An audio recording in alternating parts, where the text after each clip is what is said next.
Ikhwani fidin arsyadakumullah, mari kita mulai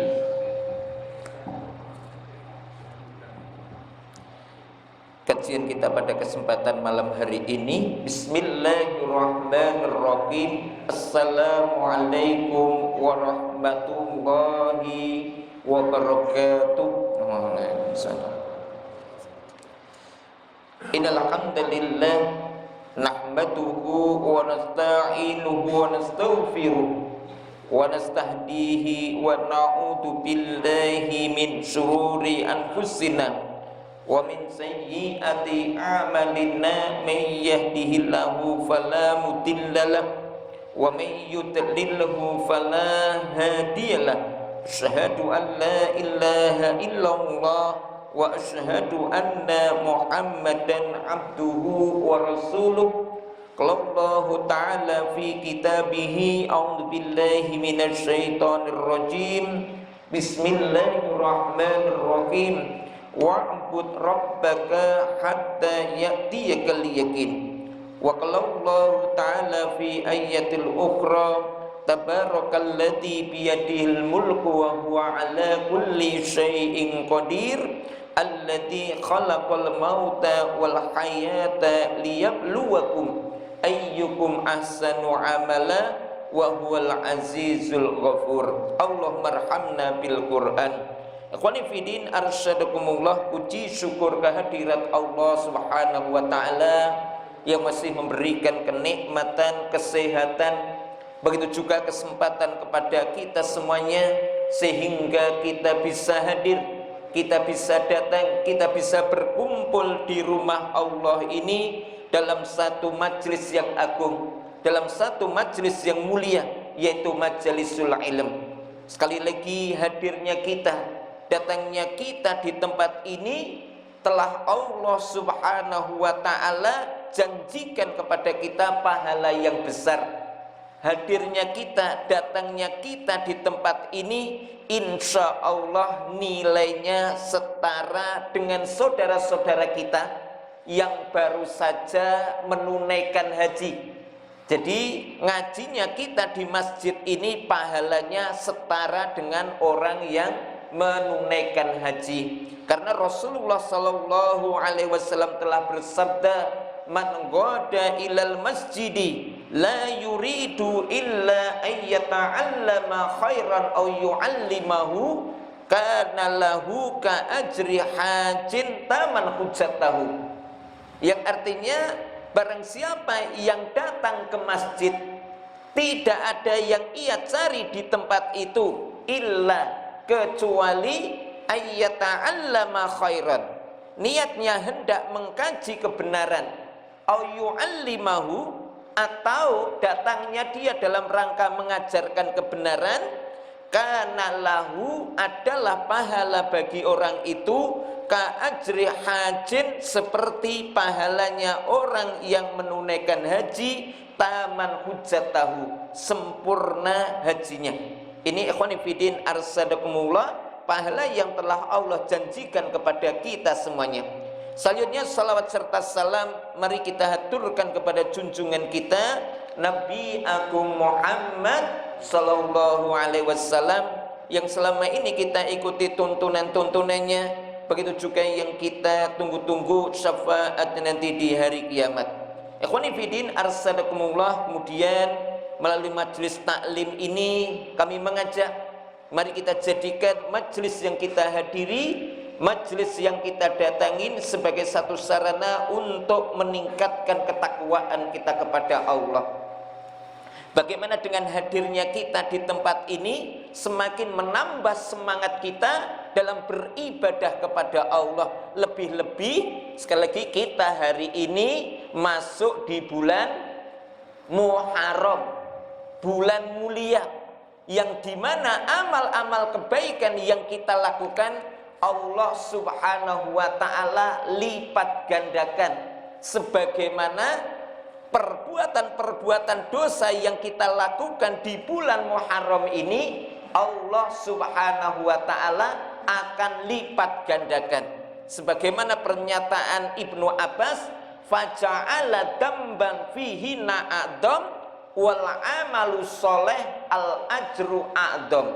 Yang artinya Allah Subhanahu wa taala menjadikan dosa-dosa yang kita lakukan di bulan-bulan haram itu nilainya besar, dan Allah Subhanahu wa taala akan lipat gandakan nilai dosanya. Sebagaimana barang siapa yang melakukan amal-amal soleh al ajru a'dham, maka pahalanya juga besar. Makanya ikhwani fillah arsadakumullah, karena di bulan ini amal-amal soleh kita dilipat gandakan, maka mari kita perbanyak amal-amal soleh. Setidaknya di bulan Muharram ini Allah Subhanahu wa ta'ala menguji kita, ayyukum ahsanu amalah, siapa di antara kamu yang terbaik amal ibadahnya. Jadi sering saya sampaikan bagaimana kita di bulan Muharram ini juga masih melaksanakan pesan-pesan dari orang-orang tua kita yang sebetulnya pesannya benar, walaupun kadang salah penafsiran. Jadi kalau sudah datang bulan Syura, itu sedikitlah kamu tidur malam dan perbanyaklah kamu untuk mengurangi makan dan minum. Artinya apa? Di bulan Muharram ini disunahkan bagi kita untuk banyak qiyamul lail, dan yang kedua adalah memperbanyak puasa. Makanya ikhwan fillah arsadakumullah, di bulan Muharram ini setidaknya ya kita dianjurkan itu puasa sebulan penuh. Karena Rasulullah Shallallahu alaihi wasallam bersabda, afdalus siyami ba'da ramadhana syahrullahil muharram.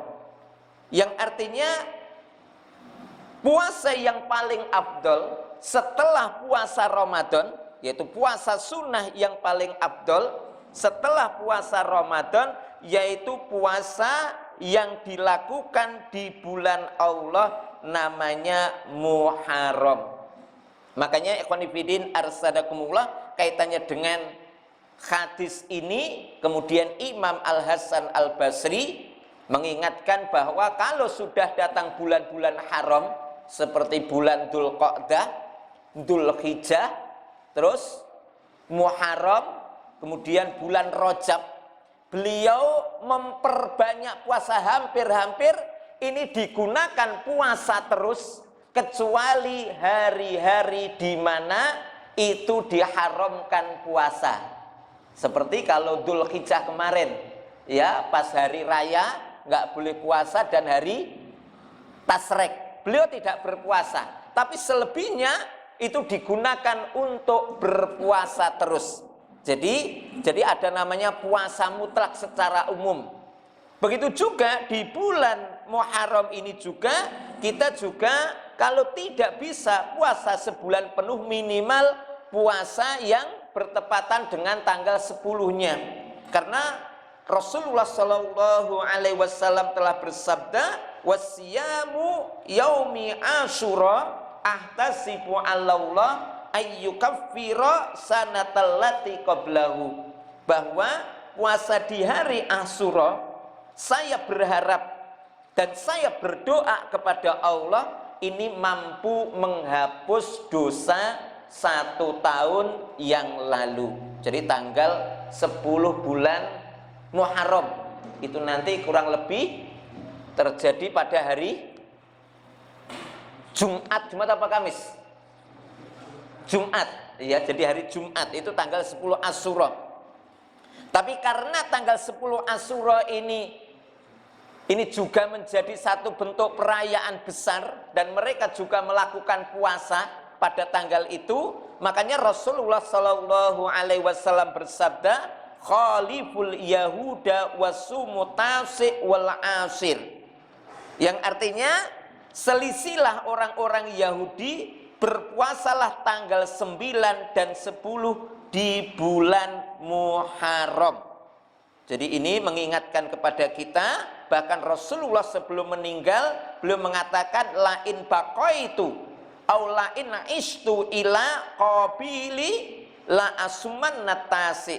sungguh jika aku masih hidup pada tahun depan sebelum kematian Rasulullah, ya, sungguh jika aku nanti masih hidup atau umur saya masih sampai pada tahun depan, maka sungguh aku akan benar-benar berpuasa pada hari ke-9 bulan Muharram. Jadi nanti anjurannya adalah puasanya tanggal 9, 10. Makanya para ulama mengingatkan kepada kita kaitan dengan puasa di bulan Muharram ini secara khusus itu bisa tanggal 9, 10, 11 misalnya, atau tanggal 9, 10, ya, atau 10, 11, atau pada dasarnya tanggal 10 pun pada dasarnya boleh.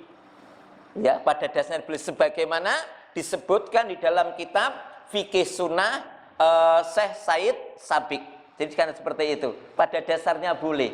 Tapi walaupun anjurannya suruh menyelisih orang-orang Yahudi dan Nasrani, pada dasarnya diperbolehkan. Selanjutnya ikhwanifidin arsadakumullah. Kemudian juga di bulan Muharram ini juga, ya, karena ini adalah bulan mulia, juga bagaimana kita gunakan untuk mengkaji ilmu. Jadi ya, termasuk kajian seperti ini bagian termasuk amal ibadah yang luar biasa. Ya, tadi kita ingatkan di bulan Muharram ini Allah Subhanahu wa taala hendak menguji kita, ayyukum ahsanu amala. Siapa di antara kamu yang terbaik amal ibadahnya. Nah, selanjutnya akhwanifidin arsadakumullah, kajian kita pada kesempatan malam hari ini kita masih akan melanjutkan daripada pesan Imam Ibnul Qayyim Al-Jauziyah dalam kitab Al-Fawaid, kaitannya tentang min alamati sa'adatil mar'i wal falahi. Ya, kita mengkaji kitabnya Imam Ibnul Qayyim Al-Jauziyah dalam kitab Al-Fawaid, kaitannya tentang, ya, tanda-tanda seseorang itu akan beruntung dan bahagia, dan tanda-tanda seseorang itu akan celaka. Di dalam pertemuan-pertemuan dahulu sudah kita bahas.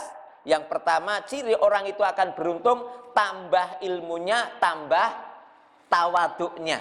Itu ciri orang yang akan beruntung. Ya, itu yang pertama. Kemudian yang kedua adalah tambah amalnya, semakin tambah takutnya dan waspadanya.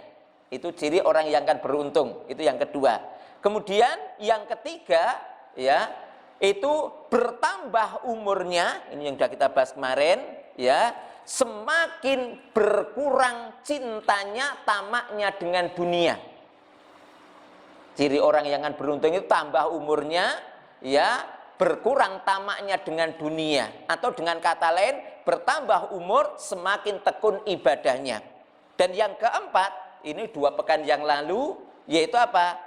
Ya, semakin bertambah hartanya, semakin semangat dia untuk berderma. Bahasane itu adalah, ya, tambah hartane tambah lomane. Itu ciri orang yang akan beruntung. Lah, kita masuk yang terakhir, ciri orang-orang yang akan beruntung itu adalah, kata beliau, wa kullama zayyada fi qadrihi wa jahihi zayyada fi qurbati minan nasi wa qada'i hawaijihim wa tawadu lahum. Jadi ciri orang-orang itu akan beruntung, ya, ini kita ingatkan kalau kita nanti jadi pejabat, punya kedudukan tinggi. Jadi ciri orang-orang beruntung itu adalah, ya, setiap kali bertambah jabatannya, tinggi kedudukannya, ya, tambah jabatannya, tinggi kedudukannya, zayyada fi qarbihi minan nas. Semakin dia itu dekat kepada manusia, semakin dekat dengan lingkungannya, wa qada'i hawaijihim. Ya, dan begitu juga, ya, dia semakin maksimal untuk usahanya menolong orang-orang yang membutuhkan. Jadi jabatan sarana untuk menolong. Yang ketiga, watawaduk lahum, semakin bertambah tawaduk kepada lingkungan dan masyarakatnya. Karena apa? Ikhwan fillah arsadakumullah, karena masyarakat kita itu menganggap bahwa kedudukan dan jabatan itu menurut mereka itu ukuran kemuliaan. Mereka menganggap kalau punya jabatan itu mulia, randuwe jabatan hina gitu ya. Ini hati-hati ya, padahal Allah Subhanahu wa taala mengingatkan kepada kita di dalam surat Al-Fajr, ya, dikatakan di sana ya bahwa dinyatakan di sana fa amal insanu idza mabtalahu faqadara alaihi rizqahu fayaqulu rabbi ahanan. Nggih. Jadi ada orang-orang yang mengira ketika Allah uji dia, disempitkan rezekinya, disedikitkan hartanya, ya, dijadikan dia itu orang biasa, kemudian seakan-akan dia menganggap Allah menghinakan. Ini keliru.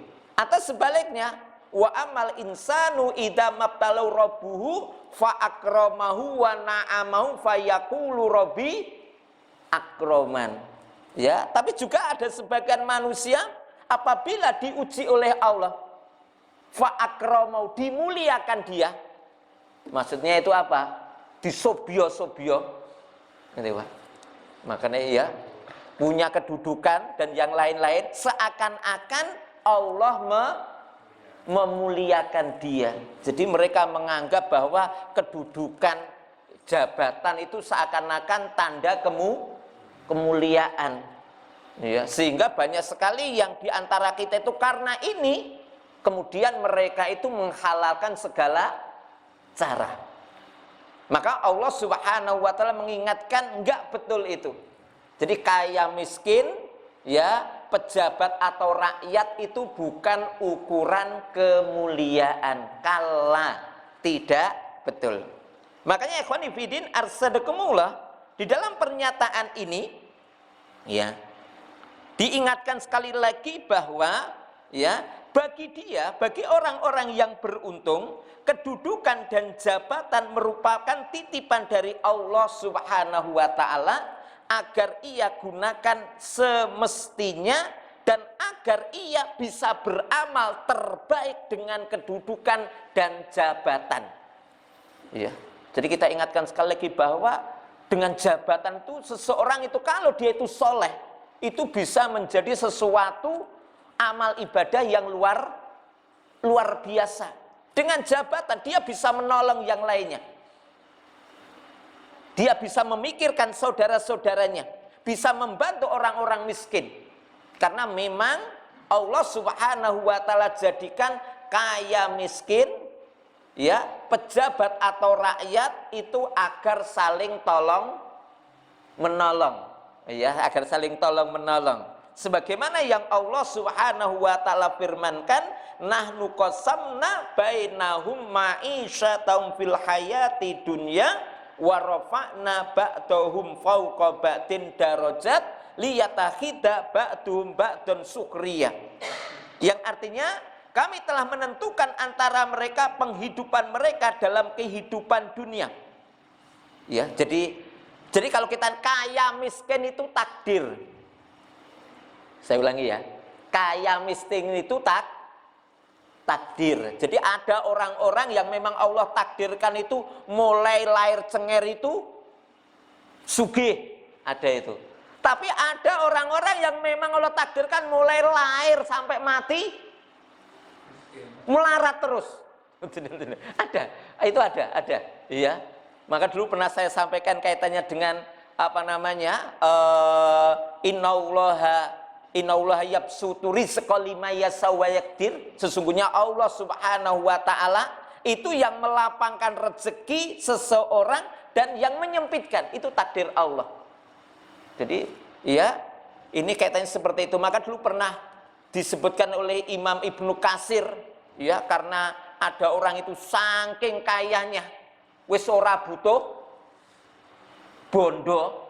Tapi kita katakan kalau memang itu sudah jatahnya dia kaya, kemana saja dia pergi mesti harta akan mengikuti dia. Sampai diceritakan di sana karena dia itu sudah tidak butuh harta, kemudian dia itu ingin menguji kalau saya itu lari dari harta, apakah harta masih bisa ngikutin saya? Kemudian dia itu ingin meninggalkan harta, masuk ke dalam hutan yang paling dalam, yang tidak disentuh oleh manusia. Itu kira-kira rezeki ini saya teko apa ora? Akhirnya ternyata dia betul masuk ke dalam hutan yang paling dalam, masuk ke dalam gua, kemudian sampai perbekalannya habis, lalu di situ dia ingin menguji, ya Allah, kalau saya ingin menguji takdir rezeki saya, sekarang ini saya ingin lari dari rezeki, ini kira-kira rezeki saya bisa datang ke tempat saya atau tidak?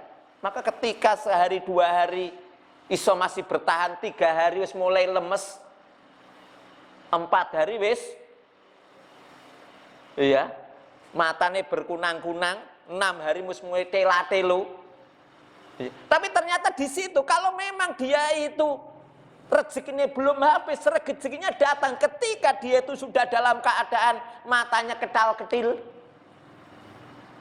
Ya mungkin seminggu, 2 minggu ora mangan.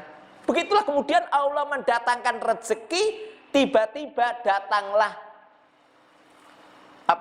penjelajah hutan, penjelajah hujan, kemudian apa?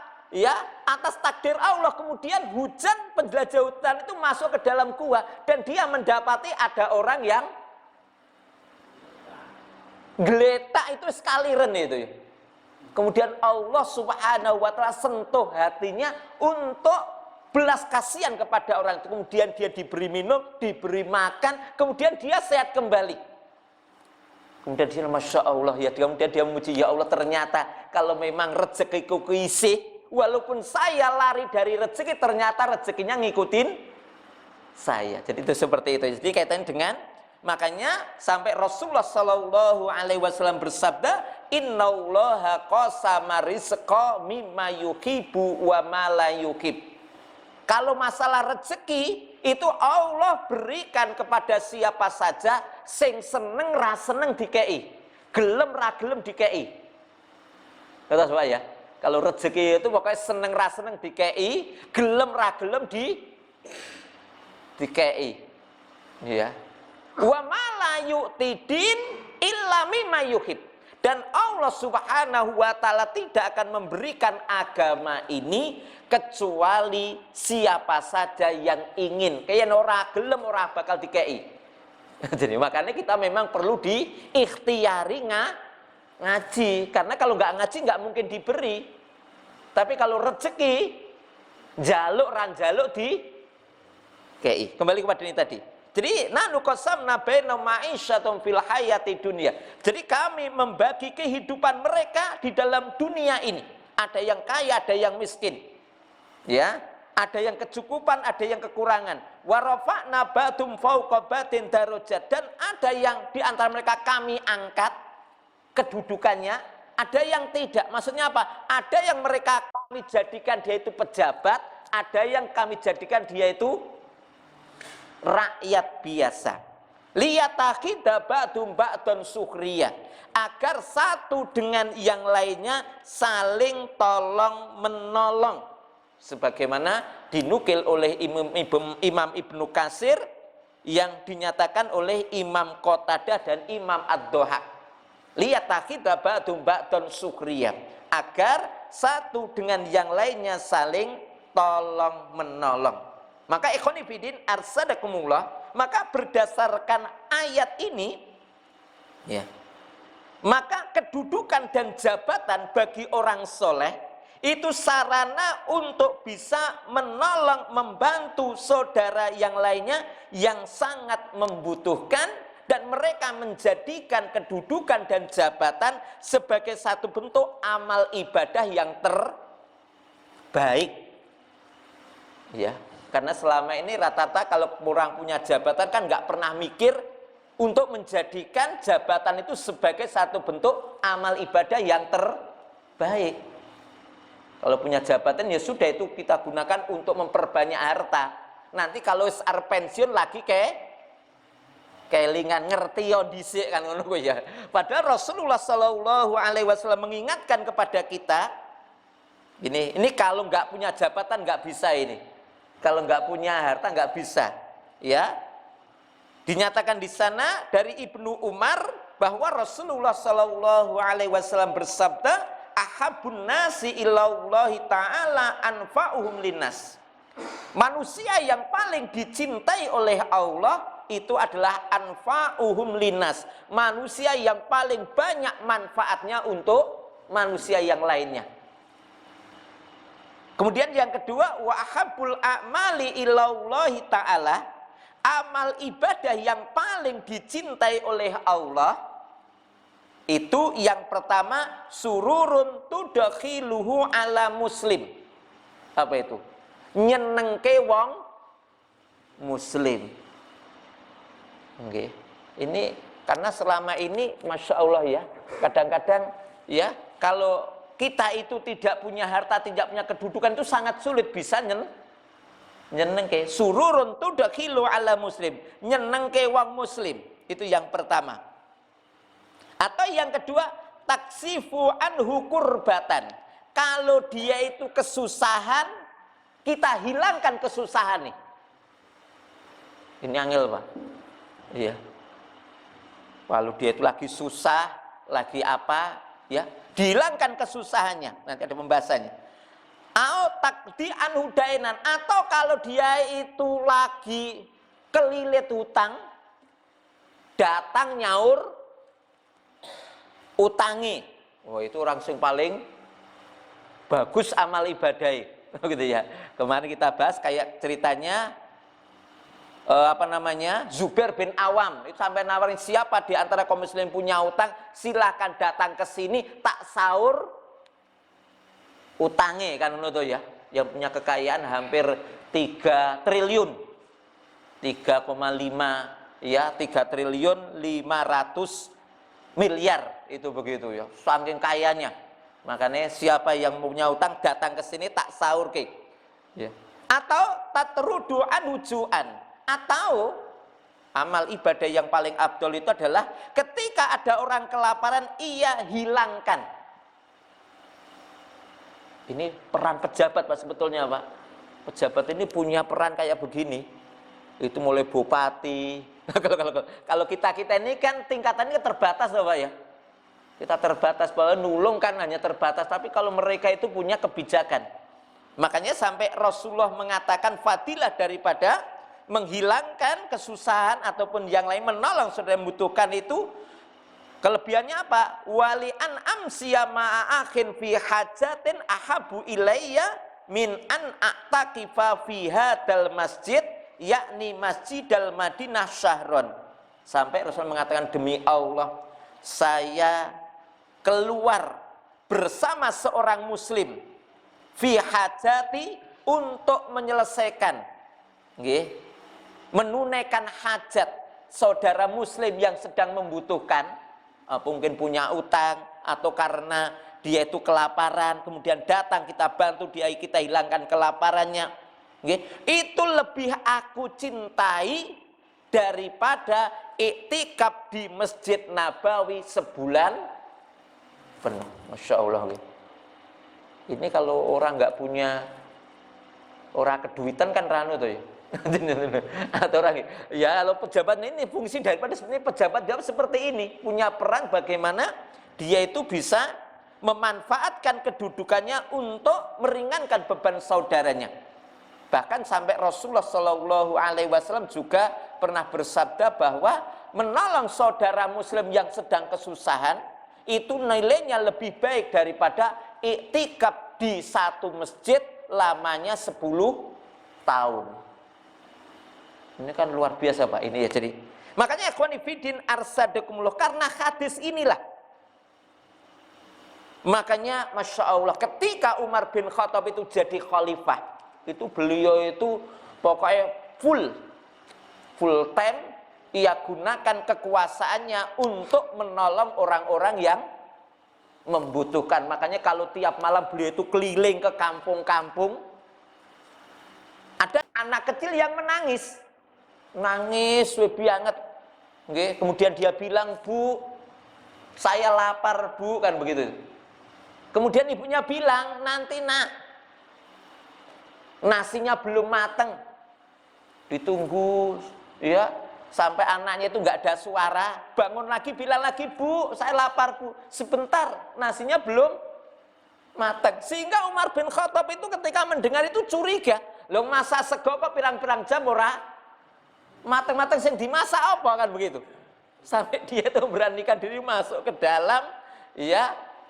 Kemudian dia ngecek, ya, dia juga sama, dia mengaku, Ibu, ini dia uluk salam, kemudian dia menceritakan bahwa dia orang yang kemalaman. Kemudian dia itu masuk, kemudian dia mendengar, Bu, kok jenengan masak lama sekali nggak mateng-mateng. Bukankah putranya ibu ini tadi lapar? Dia mengatakan, iya betul. Karena yang saya masak ini batu. Loh kenapa batu? Inilah kesalahan Umar. Dia tidak tanggung jawab kepada kita ini yang miskin-miskin. Biarlah Umar yang menanggung dosanya. Begitu. Jadi ketika mendengar seperti itu, ya Umar itu kemudian dia langsung tersentak kaget itu, Masya Allah. Ya, dia begitu, kemudian setelah begitu, karena itu dia keluar itu dengan sahabat namanya Aslam. Jadi ketika wanita itu bilang seperti itu, Aslam itu langsung mukanya merah, dia marah. Tapi ditegur oleh Umar, sudah diam, ini tanggung jawab saya. Makanya setelah bilang begitu, kemudian Umar itu minta izin, ya Bu, saya tak keluar sebentar. Maka Umar bin Khattab pulang, kemudian masuk ke Baitul Mal, mengangkat gandum, sampai penjaganya mengatakan, ya Amirul Mukminin, biar saya yang memikul gandum itu. Maka Umar bin Khattab mengatakan, apakah kamu mau menanggung dosa saya sehingga kamu mau mikul gandum ini? Biar saya aja yang menanggung dosa saya, karena ada rakyat saya yang kelaparan. Ya. Maka ia pikul itu, kemudian sampai diantar ke rumah ibu-ibu ini, kemudian ia masakkan. Setelah selesai masak, kemudian dia bilang, silahkan Bu, besok pagi datang ke, kalau kita katakan mungkin adalah bukan, nggak ada istana, karena Umar itu nggak punya istana, ya pokoknya nanti bahasnya ke kantor saja.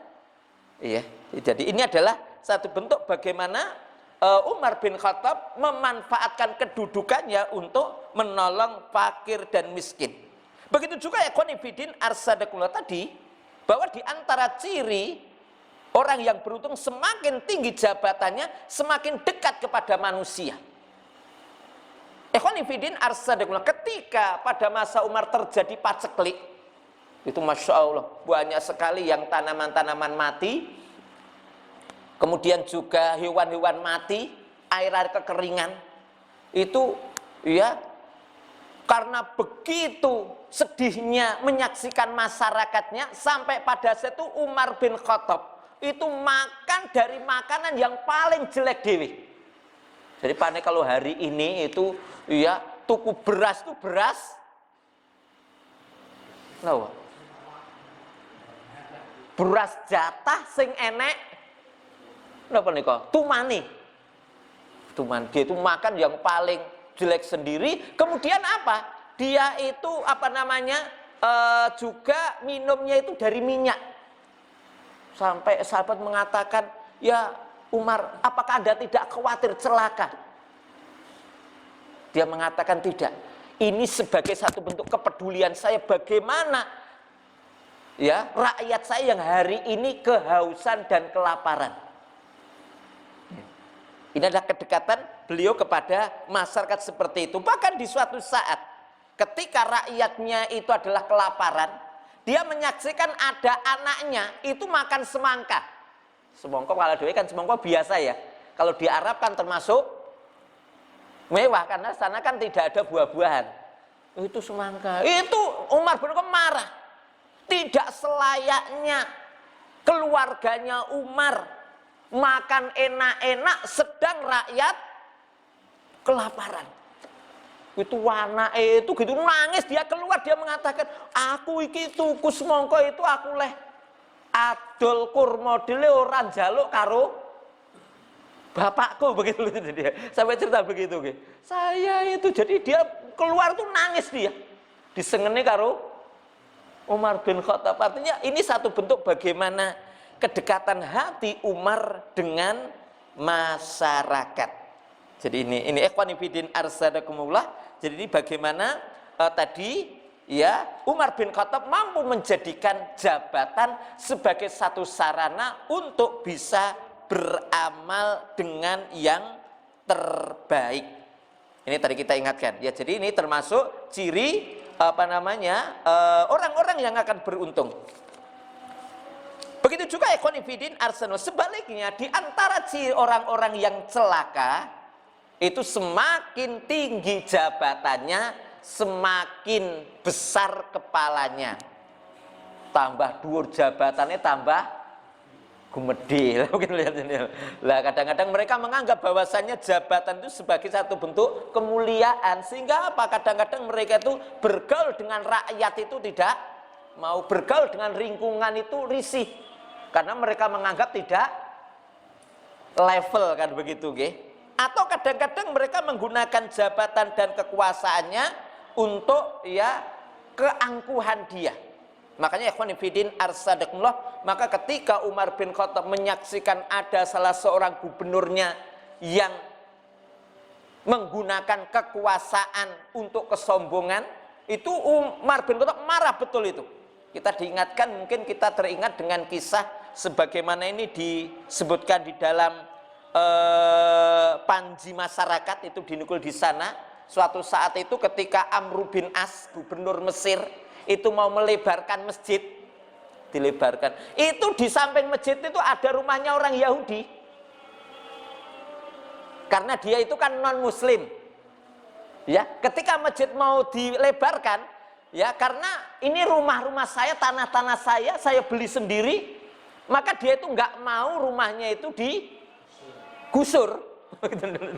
Kan digusur ya. Tapi karena Amr bin As punya kekuasaan, pokoknya pindah, pokoknya pindah, ya. Pokoknya yang melanggar keputusan pindah. Maka ikhwan fillah arsadakumullah, maka orang Yahudi ini kemudian dia nangis dia. Ini saya itu minta keadilan kepada siapa ini? Akhirnya dia langsung datang ke Madinah, menemui Umar bin Khattab, kemudian menyampaikan keluhannya. Ya Amirul Mukminin, saya itu orang Yahudi, tapi saya diperlakukan semena-mena oleh gubernur Anda, Amr bin As. Maksudnya gimana? Ini gubernur Amr bin As itu sedang pelebaran masjid. Saya punya rumah itu di samping masjid. Ya, tapi dengan kekuasaan, kesombongan, dia itu ingin menggusur rumah saya. Padahal ini tanah dulu itu saya beli dari hasil keringat saya. Masa saya itu mau digusur? Saya minta keadilan kepada Anda. Makanya setelah itu, ya fulan, tolong ambilkan saya balung. Balung itu Mbak? Apa itu balung? Itu bahasa Indonesia apa itu? Tulang. Akhirnya apa? Orang Yahudi pergi ke tempat sama nyari tulang. Ya, dia sambil berpikir, saya kesini itu minta keputusan agar Amr bin As menghentikan, tapi kok saya suruh nyari tulang. Tapi dia lakukan aja. Kemudian setelah itu, ya ini Amir Mu'min. Kemudian apa setelah itu, Umar bin Khattab itu menggaris itu, kemudian di garis tengahnya. Ya fulan, orang Yahudi, berikan ini kepada gubernur saya. Maka ikhwan fillah arsadakumullah, maka orang ini kemudian dia pulang, kemudian dia mendatangi Amr bin As dan dia menyatakan, wahai Tuan Gubernur, saya dapat amanah dari Amirul Mukminin kaitannya dengan persoalan saya, dan beliau ya memberikan pesan dengan ini supaya memberikan Anda. Kemudian apa? Ya, tulang tadi diberikan kepada Amr bin.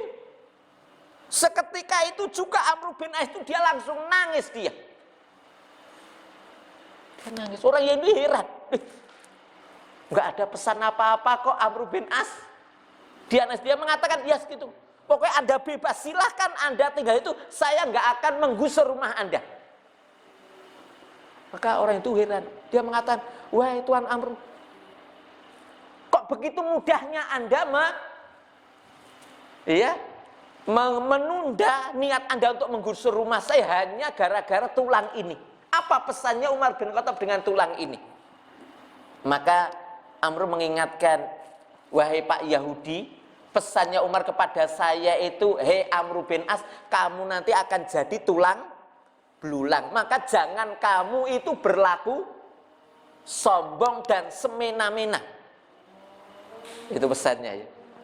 Maka setelah itu Masya Allah, dengan kebijakan Umar bin Khattab itu menyebabkan orang Yahudi ini kemudian masuk Islam dan mewakafkan tanahnya untuk digunakan masjid. Jadi ini Masya Allah, jadi ya fungsi kedudukan dan jabatan tadi adalah dalam rangka menghentikan kedolimannya. Ini ya luar biasa ya. Kemudian yang kedua juga kita ingatkan kisah ketika putranya Amr bin As itu ikut pacuan kuda, dan atas takdir Allah ternyata putranya Amr bin As itu kalah balapan, Pak. Kalah balapan karena rumongso anake gubernur, lah sing nyalip kudan itu langsung disabet nggawa napa, Pak? Semetinya. Iya, sampai dia terjatuh. Iya, kemudian ya akhirnya pada itu dia yang mau nyalip tadi nggak jadi karena terjatuh, kemudian menang oleh putranya Amr bin As. Tapi pada saat itu orang yang terjatuh ini karena dia rakyat biasa, kemudian dia lapor kepada Umar bin Khattab menceritakan kisah itu, bahwa putra gubernur telah berlaku sewenang-wenang. Itu dia. Akhirnya apa? Akhirnya ya sudah, kalau begitu saya tak kirim surat kepada Amr bin As dan putranya supaya nanti haji, supaya datang ke Mekah nanti menemui saya bersama putranya. Akhirnya betul, Pak. Amr bin As dan putranya datang ke ke Mekah menunaikan haji, dan ini juga ikut menunaikan haji orang yang terjatuh karena dipukul oleh Amr bin As. Kemudian di sana, kemudian setelah itu Umar bin Khattab menemui orang itu, ditanya, ya, hei Amru, kamu tahu kenapa kamu saya panggil? Ya. Saya tidak tahu ya Amirul Mukminin. Saya merasa selama ini saya menjadi gubernur itu baik-baik saja. Atau mungkin Anda punya kesalahan. Selama ini saya merasa tidak punya salah. Kemudian dia, ya Amru, telah sampai berita kepadaku bahwa putramu telah memanfaatkan kedudukanmu untuk berlaku semena-mena. Yaitu apa? Ketika putramu itu ikut pacuan kuda, kudanya hampir disalib oleh lawannya, lalu lawannya itu dipukul pakai semeti, lalu dia terjatuh. Ditanya, kemudian apa? Amr bin As nanya kepada putranya, apa betul le? Kowe ngono kuwi? Ya karena kada ada Umar bin Khattab, inggih. Makanya kemudian apa, setelah itu ya kemudian orang yang dipukul tadi datang, ya fulan, tolong kisos orang yang mukul kamu. Dia bilang, ya kisos dia, ya. Atau yang kedua dalam riwayat yang lain, Amr bin As, ya pukul anakmu. Ya. Kalau kamu nggak berani mukul anakmu, maka saya akan memukul kamu. Anakmu itu kemaki karena kamu jadi gubernur. Begitu ya. Jadi itu dalam kisahnya seperti itu. Nah ini ikhwan fillah arsadakumullah, sekali lagi bahwa di antara ciri orang yang celaka yaitu orang-orang yang ketika dia punya kedudukan dan jabatan kemudian ia gunakan untuk berbangga-banggaan dan bersombong-sombongan. Makanya ikhwan fillah arsadakumullah, maka ini mengingatkan kepada para pejabat-pejabat yang ada. Rasulullah Shallallahu Alaihi Wasallam telah bersabda, man wallahu lahu syai'an min umuril muslimin fahtajaba duna hajatihim wa khalathum wa faqrahum ihtajabaulahu duna hajatihi wa khalatu wa faqrahu. Ya. Atau dikatakan di sana bahwa ya, barang siapa yang Allah berikan kepada dia itu kekuasaan, untuk memegang kekuasaan dari kekuasaannya orang mukmin, fahtajaba duna hajam, kemudian dia itu ya menggunakan tidak semestinya wa qalatum wa faqrahum, ya, kemudian menelantarkan orang-orang fakir, orang-orang miskin, maka Allah Subhanahu wa taala akan menutup dia dari pintu surga. Jadi hati-hati nggih. Jadi ini kaitannya dengan orang-orang yang punya kedudukan. Jadi barang siapa yang punya kedudukan jabatan lalu itu tidak digunakan untuk ya memenuhi hajat orang lain, orang-orang yang sangat membutuhkan, tapi dia lebih condong kepada orang-orang yang tidak membutuhkan, maka Allah Subhanahu wa taala akan menutup bagi dia pintu surga. Begitu juga dalam riwayat yang lain, nggih. Karena apa? Ikhwani fillah arsadakumullah, karena memang kita hari ini hidup di mana banyak sekali pejabat-pejabat itu yang mereka itu berlaku curang ataupun yang lainnya, maka Rasulullah Shallallahu Alaihi Wasallam bersabda, sayakunu umaraun fuskotun juratun faman sodaqahum bikat bihim wa aanihim alandulmihim falaisa minni walastu minhu walayarudda alal khawdi. Di sini mengingatkan kepada kita ya kaitannya dengan apa namanya hati-hati kita memilih pemimpin, dan hati-hati ketika seseorang ketika jadi pimpinan, apa kata Rasulullah, akan ada sesudahku nanti umaraun, pemimpin-pemimpin, amir-amir. Amir berarti penguasa, fuskotun yang mereka itu fasik, menyimpang, juratun pelanggar aturan. Faman sodaqahum, barang siapa yang membenarkan mereka bikadibihim, ya, jadi membenarkan kedustaannya, ngomong goroh tapi dibenerke, wa anahum ala dulmihim, dan menolong mereka atas perbuatan dolim mereka, maka dia bukan termasuk umatku, walastu minhu, dan aku berlepas diri darinya, walayarudda alal khaud, dan sekali-kali dia tidak akan pernah bisa melewati haud, atau dia tidak akan pernah minum telaga haud. Nah ini ikhwan fillah arsadakumullah, ancaman bagi para penguasa-penguasa yang tidak menggunakan kekuasaannya dengan cara yang benar. Tapi ikhwan fillah arsadullah, ini mengingatkan kepada kita semuanya ya, bahwa di antara ciri terakhir orang-orang yang akan beruntung adalah semakin tinggi jabatannya, semakin tinggi kedudukannya, semakin dia dekat dengan manusia, dan semakin besar usahanya untuk menolong mereka. Tapi ciri orang yang akan celaka, semakin tinggi jabatannya, semakin tinggi kedudukannya, maka dia semakin ya bertambah kesombongannya dan kecongkaannya. Nah ini ikhwan fillah arsadakna, semoga Allah Subhanahu wa taala berikan kepada kita bimbingan, khususnya ketika kita ini adalah menjadi pemimpin. Karena kita ingatkan sekali lagi, kalau bapak-bapak kadang-kadang kita ini juga sombong kepada anak-anak kita, karena leh ngelek ke itu anak kita, kadang-kadang Allah cah cilik ngertine apa, padahal wong tuane jelas salah. Lah ini nggak boleh ya, tetap apapun bentuknya ya juga sama. Kalau memang yang diingatkan anak kita benar, ya harus kita terima kebenaran itu. Jangan sampai karena yang mengingatkan anak kita ya, walaupun kita salah, kemudian kita menyepelekan dia. Ini adalah satu bentuk kesombongan. Nah ini ikhwan fillah arsadakumullah yang kita sampaikan pada kesempatan malam hari ini, semoga ini bermanfaat. Subhanaka Allahumma bihamdika asyhadu alla ilaha illa anta astaghfiruka wa atubu ilaik. Akhir wa kalam, billahi taufik wal hidayah. Wassalamualaikum warahmatullahi wabarakatuh.